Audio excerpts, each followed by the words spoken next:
this Vanilla American Buttercream recipe. Not only is it easy to make, but it's perfectly balanced in flavor, fluffy, and smooth. Making the perfect American buttercream recipe is about getting two things right: having the perfect sweetness level and knowing how different temperatures might affect your final result.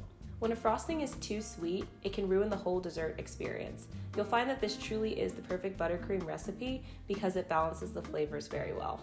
The second and equally important factor in making a good American buttercream is knowing how to work with different temperatures. Because American buttercream uses butter as its base, the slightest change in temperature can affect the outcome of your frosting. In this video, I'll be giving you my top tips for best buttercream practices so that you can make the perfect buttercream frosting every single time.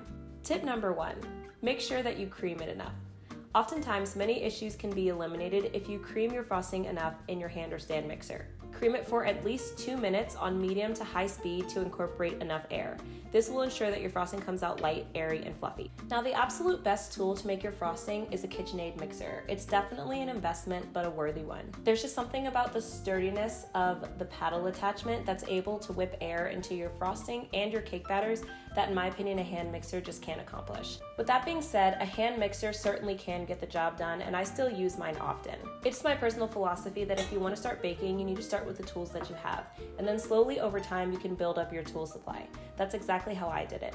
Tip number 2, you only have a few ingredients, so make sure that they're high quality. American buttercream calls for just 5 simple ingredients, so the higher quality they are, the better your resulting flavor will be. Tip number 3, use room temperature butter. It's very important that your butter is at room temperature. It shouldn't be too cold or it will be hard to work with. However, if you leave it out for too long, like for example overnight, it can get too soft and result in a waxy kind of texture. Your aim is to find the sweet spot, which can vary depending on the temperature of your home, but for me, I usually use my butter after setting it out for 2 to 3 hours. Tip number 4, use the refrigerator or hot towel methods. Temperature is a key factor in making your buttercream. If your frosting is too runny or soupy, try popping it in the refrigerator for 10 minutes or so, then taking it out and remixing it in your mixer. If it's still too soupy after that, just repeat that process until it becomes a good texture. If your frosting is too stiff, then run a kitchen towel under hot water and wrap it around the bowl while you're mixing.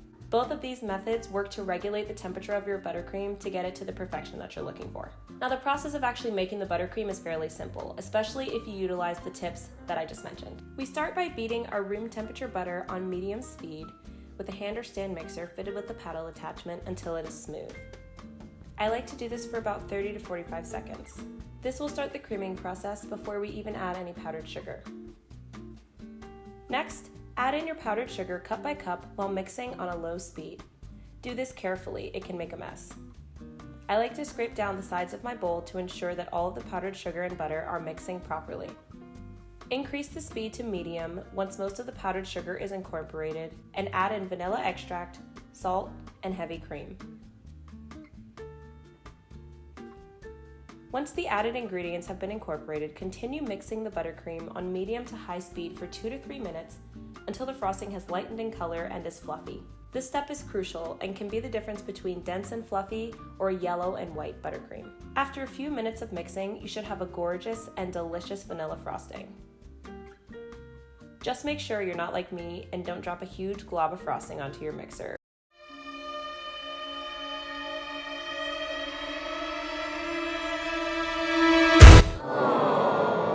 Clumsiness is just so unfortunate for me. Before frosting a cake or cupcakes, I often remix my frosting on a low speed or even beat it by hand to knock out any of the air bubbles. And there you have it, a perfectly pipeable, spreadable, and smooth frosting.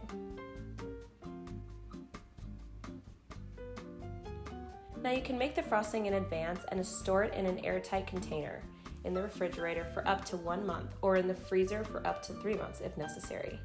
The trick is to seal the frosting correctly and thoroughly before storing it. The less air that gets into it, the fresher it will remain. People often wonder how to get their frosting super white. Most of the time, this issue can be fixed by just beating the frosting for a little bit longer, because the longer you beat it, the more white it will become.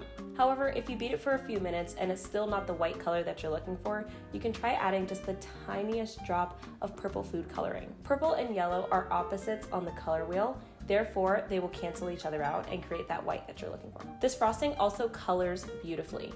Just put in a few drops of your favorite oil or gel food coloring and mix until the color is completely mixed in. Then use it to pipe cakes, cupcakes, or whatever you'd like.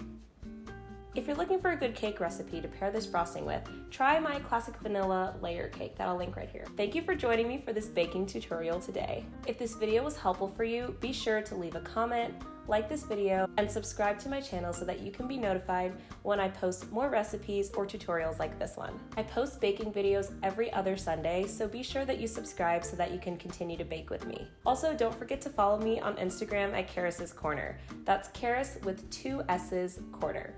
Happy baking!